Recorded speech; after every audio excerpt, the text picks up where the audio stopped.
भ्रष्टाचार र भ्रष्टाचारी विरुद्ध हाम्रो तीखो प्रहार निरन्तर जारी छ। भ्रष्टाचार र भ्रष्टाचारीसँग कुनै सम्झौता गर्दैनौँ र हरदम भ्रष्टाचारीको एक एक कालो करतुतलाई सबै सामु उदाङ्गो पार्न तयार हुन्छौँ। नमस्कार, कृषि सरोकारमा स्वागत छ। म किशोर चौधरी सरिखा। आज हामी सेतो दुधमा लुकिएको कालो धन्दाको विषयमा चर्चा गर्दैछौँ। हो, हामी किसानको गोठमै पुगेर किसानको समस्या बुझेका थियौँ। हामी अधिकांश किसानको समस्या एउटै प्रकृतिको भेट्यौँ। दुध उत्पादन गर्ने किसान तर मोटाउने बीचको बिचौलिया। तर संघीय, प्रदेश र स्थानीय सरकार कानमा तेल हालेर मस्त निदाएर बसेको छ। सरकारले किसानलाई प्रति लिटर दुधमा 3 देखि 4 रुपैयाँसम्म अनुदान दिएको छ। तर त्यो अनुदान किसानसम्म पुग्दैन। त्यो पैसा कहाँ पुग्छ अत्तो पत्तो हुँदैन। त्यो भन्दा विडम्बना अरू के नै हुन सक्छ। हो, यहाँ त काम गर्ने कालु, मकै खाने भालु जस्तै भइरहेको कुरा यसबाट पनि प्रष्ट हुन्छ। किसानलाई सरकारले दिने सहुलियत किसानको हातमा पुग्दैन। यो समस्या आजको पनि होइन, सदियौं पुरानो समस्या जिउका तिउ छन्। यो रिपोर्ट हेर्नुहोस्।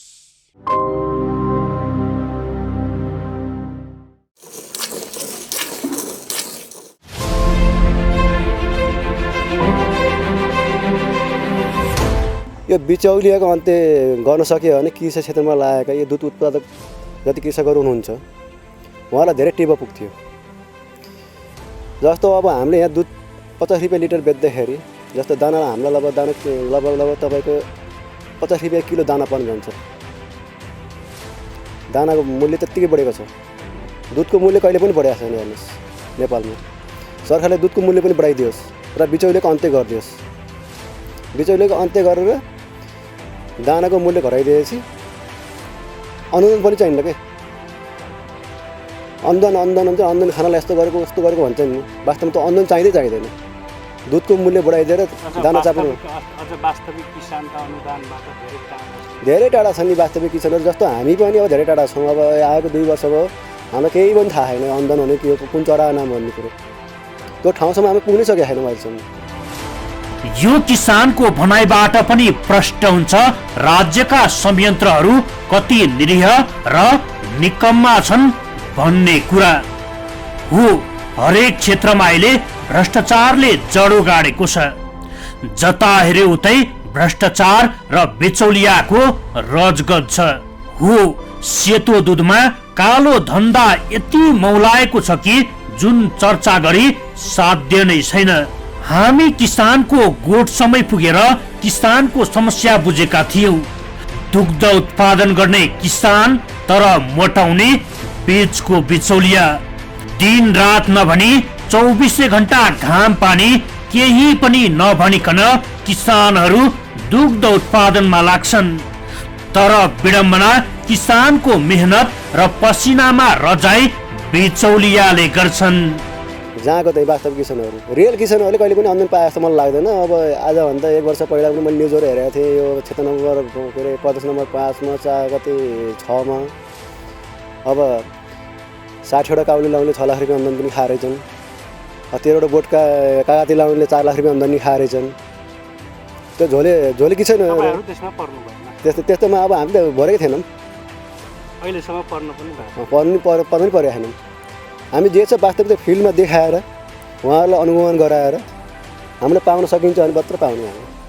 बिचौलियाको रजगज यति बढेको छ कि भनी साध्य नै छैन।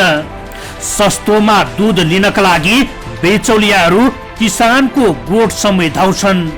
तोकेको मूल्य भन्दा पनि कम मूल्य लगाउँछन् अनि किसानको पसिनाको मूल्य पनि त्यही बिचौलियाले लिएर जान्छन्। अनि किसान लास्टमा ठाम हुने सिवाय केही हुँदैन।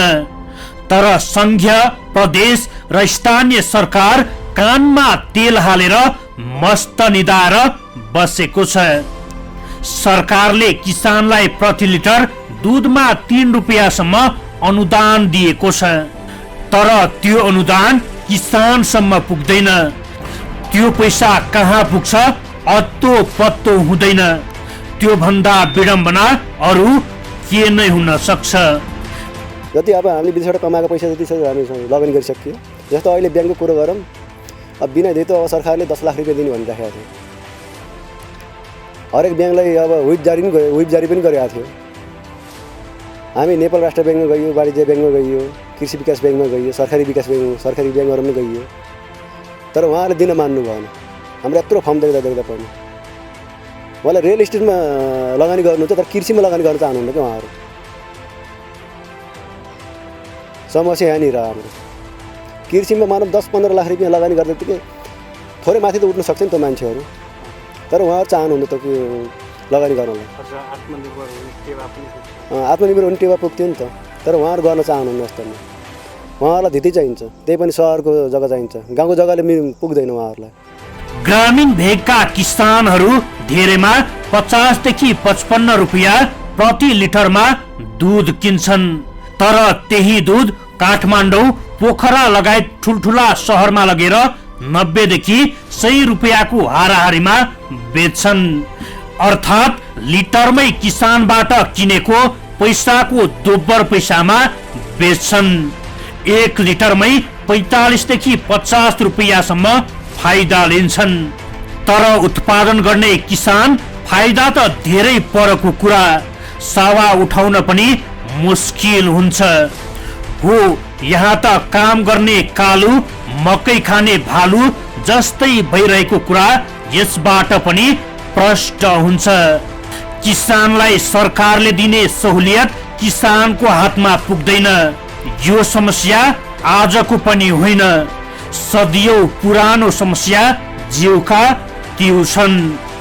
किसानको समस्या सम्बन्धित निकायसम्म पुगे पनि समाधानको बाटोतर्फ होइन, बरु तै चुप मै चुप हुन्छन्।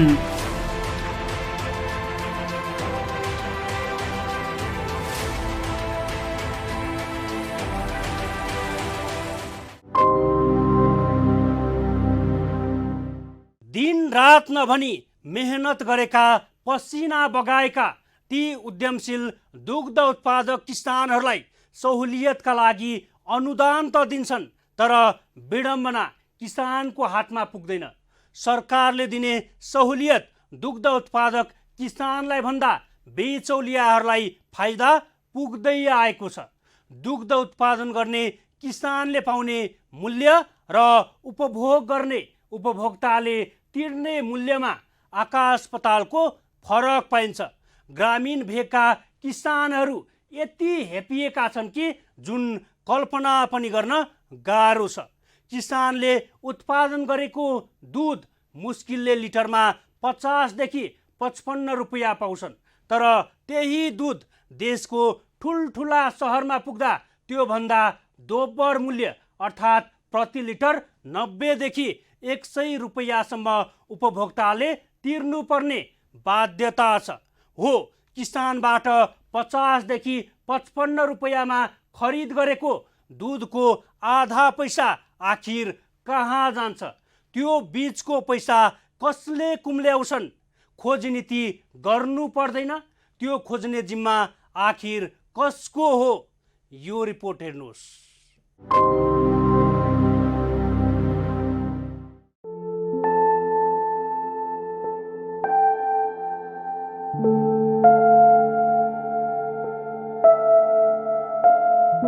सरकारले कृषिलाई उच्च प्राथमिकतामा राखेको भनेर जतिसुकै गफ दिए पनि व्यवहारमा अहिलेसम्म लागू भएको छैन। दिन रात नभनी मेहनत गरेका, पसिना बगाएका ती उद्यमशील दुग्ध उत्पादक किसानहरूलाई सहुलियतका लागि अनुदान त दिन्छन्, तर विडम्बना किसानको हातसम्म पुग्दैन। सरकारले दिने सहुलियत दुग्ध उत्पादक किसानलाई भन्दा बिचौलियाहरूलाई फाइदा पुग्दै आएको छ। बिचौलिया त लास्टै नै छ सर, धेरै हुनुहुन्छ बिचौलिया, धेरै हुनुहुन्छ। 1 मिनटमै 10 देखि 15 समथिङ 18-19 रुपियाँ त बिचमै 1-2 मिनटमै हामी र बिचौलियाको बिचमा त्यति तलमाथि हुन्छ रेटमा।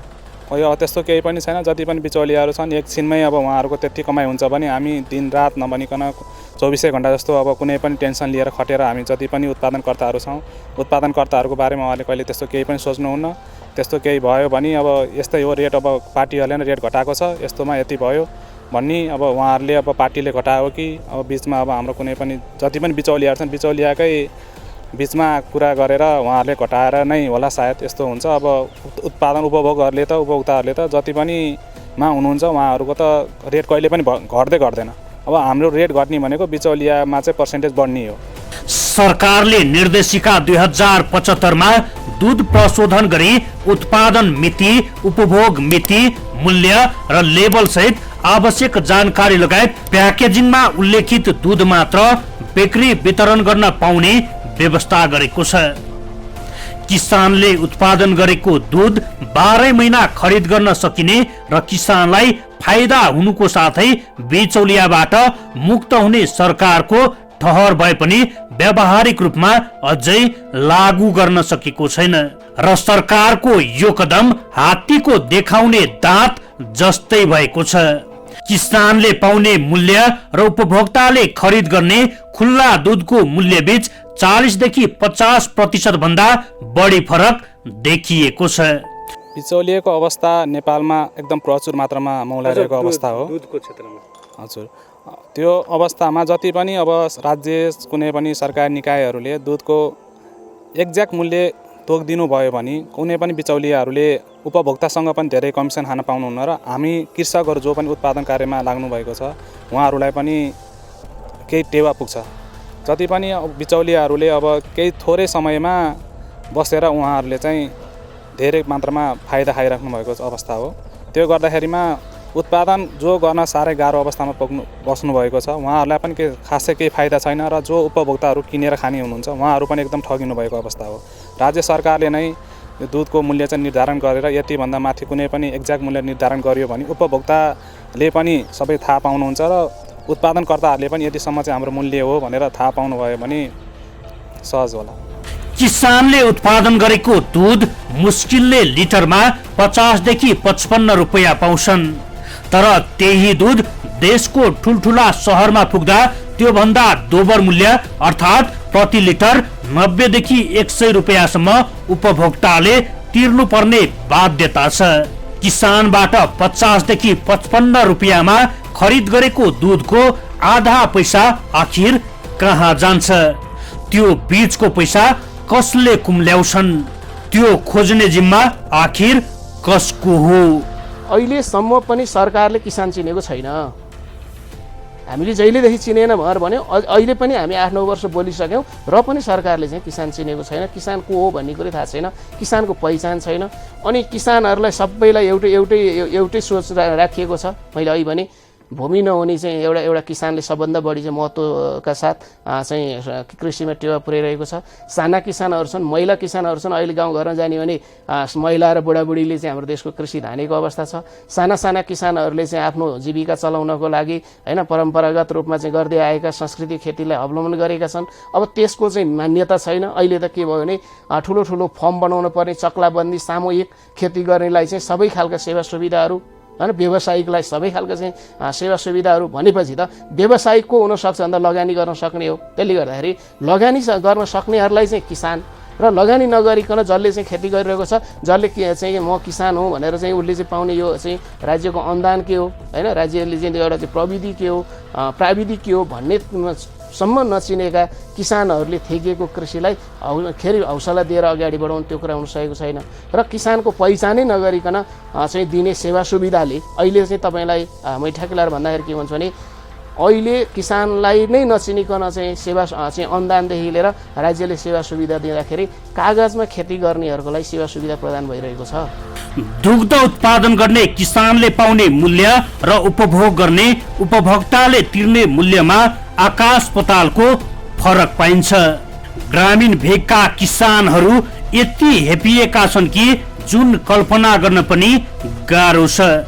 मुलुकलाई दूधमा आत्मनिर्भर बनाउन सरकारले दूधको उत्पादन तथा बजारीकरणमा वर्षेनी करोडौं रुपियाँ अनुदान दिने गरेको छ।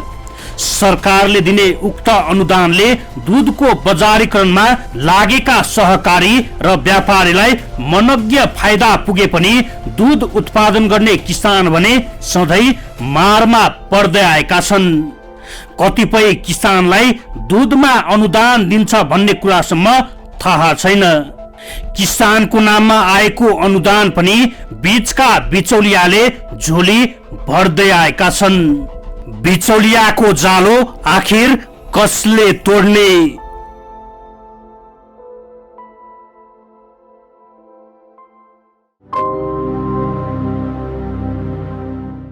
समय सापेक्ष मूल्य समायोजन हुनुपर्नेमा त्यो पनि हुँदैन। मूल्य वृद्धि भइहाले पनि वास्तविक किसानहरूले त्यो मूल्यमा दूध बेच्न पाउँदैनन्। यहाँ बिचौलियाको यति रजगज छ कि भनी साध्य नै छैन। किसानले दिन रात नभनी 24 घण्टा खटेर उत्पादन गरेको दूधको मूल्य पाउँदैनन्। यहाँ त दूध उत्पादन गर्ने किसान, तर त्यसको लाभ बिचौलियाले लिने गरेको कहीँ कतैबाट पनि लुकिएको छैन। एकातिर किसानहरू थोरै मूल्यमा गुणस्तरयुक्त दूध बेच्नुपर्ने, अर्कातिर उपभोग गर्ने उपभोक्ता पनि चर्को मूल्यमा गुणस्तरहीन दूध किनेर खान बाध्य हुनुपर्ने अवस्था छ। यहाँ जबसम्म किसानदेखि उपभोक्तासम्म सबै मिलेर बिचौलियाहरूलाई लखेट्न सकिँदैन तबसम्म न त किसानको हित हुनेछ न त उपभोक्ताकै हित हुनेछ। यहाँ त किसानको हितमा खोलिएका विभिन्न दुग्ध सङ्घ संस्था सङ्गठनहरूले नै किसानलाई खोक्रो बनाउने गरी चुसिरहेका हुन्छन्। तर जिम्मेवार निकाय वर्षभरि कुर्सीमै बसेर तल्ल भत्ता बुझ्छन् र पचाउँछन्। यो रिपोर्ट हेर्नुहोस्।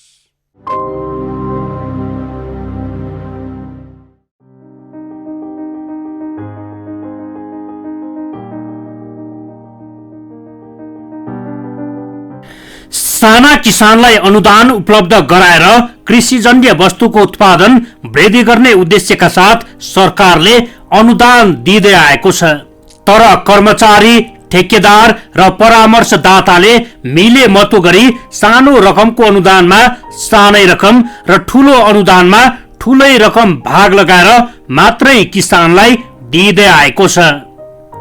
रकमको लेनदेन गरी सक्कली भन्दा पहुँचवाला नक्कली किसानको पोल्टामा अनुदान प्रवाह हुँदै आएको छ। कमिसन नबुझाउँदासम्म पहुँच नभएका किसानले अनुदान नै पाउँदैनन्। कृषिजन्य वस्तुको सुरुवाती उत्पादनदेखि प्रशोधन तथा बजारीकरणसम्मका चरणमा सरकारले उपलब्ध गराउने अनुदान बहालवाला कर्मचारीदेखि सेवानिवृत्त कर्मचारी छन्। यस्तो अनुदान राजनीतिक पहुँचका आधारमा सीमित समूहको कमाई खाने भाँडोमा परिणत भएको छ। मन्त्रालयबाट प्रदान गरिने पूरक अनुदानमा टाठा बाठा र पहुँचवालाको हाली मुहाली रहेको अध्ययनले देखाएको छ। अनुदानको कार्यक्रम तयार पार्दा किसान भन्दा कर्मचारी आफ्नो सुविधामा अत्यधिक ध्यान दिएको अध्ययनले नदेखाएको होइन। किसानका लागि आएको रकमको अधिकांश हिस्सा परामर्शदाता र विज्ञ कर्मचारीको तलब भत्तामै सक्ने गरेको छ। रकम नबुझाउने किसानको कि प्रस्ताव नै दर्ता हुन्न कि त विभिन्न कानुनी अडचन देखाएर थन्क्याइन्छ। अनुदानित वस्तुहरू किसानको काम भन्दा भाडामा प्रयोग भएको कुरालाई पनि पटक पटक महालेखा परीक्षकको कार्यालयले प्रतिवेदनले उठान गरेको छ। प्रधानमन्त्री कृषि आधुनिकीकरण परियोजनाले प्रदान गरेको पिकअप भ्यान र ट्र्याक्टर भाडामा प्रयोग भएको भेटिएको छ। राजनीतिक पहुँच, बिचौलियाको चलखेल, अनुदान केमा, कसका लागि, कति मात्रामा र किन भन्ने स्पष्ट आधार बिनै फरक फरक हिसाबले अनुदानका कार्यक्रम राख्दा तिनको औचित्य र प्रभावकारितामा प्रश्न उठेको छ। अनुदानमा वस्तु प्रदान गर्ने कतिपय आयोजनाले विक्रेतासँग मिलेमतो गरी आफैले वस्तु खरिद गरी वास्तविक बिल भन्दा 100 दोबर भन्दा बढीको बनाएर अर्को बाटोबाट पनि अनुदान रकममा घोटाला गर्दै आएका छन्। नियमित बजेट र अनुदान वास्तविक किसानसम्म नपुग्दा कृषिमा मुलुक दिनानुदिन परनिर्भर बन्दै गएको छ। वार्षिक रूपमा 1.5 खर्ब भन्दा बढी मूल्यको कृषि तथा पशुपन्छी जन्य वस्तु नेपालमा आयात हुन्छ। किसानले दिन रात नभनी 24 घण्टा खटेर उत्पादन गरेको दूधको मूल्य पाउँदैनन्। यहाँ त दूध उत्पादन गर्ने किसान तर त्यसको लाभ बिचौलियाले लिने गरेको कहीँ कतैबाट पनि लुकेको छैन। यहाँ त किसानको हितमा खोलिएको विभिन्न दुग्ध संघ संस्था संगठनहरूले नै किसानलाई खोक्रो बनाउने गरी चुसिरहेका हुन्छन्। तर जिम्मेवार निकाय वर्षभरि कुर्सीमै बसेर तलब भत्ता बुझ्छन्। जबसम्म राज्यले किसानको लगनशीलता, मेहनत, पसिनाको कदर गर्न सक्दैन तबसम्म किसान दुब्लाउने र बिचौलिया मोटाइरहनेमा दुई मत छैन।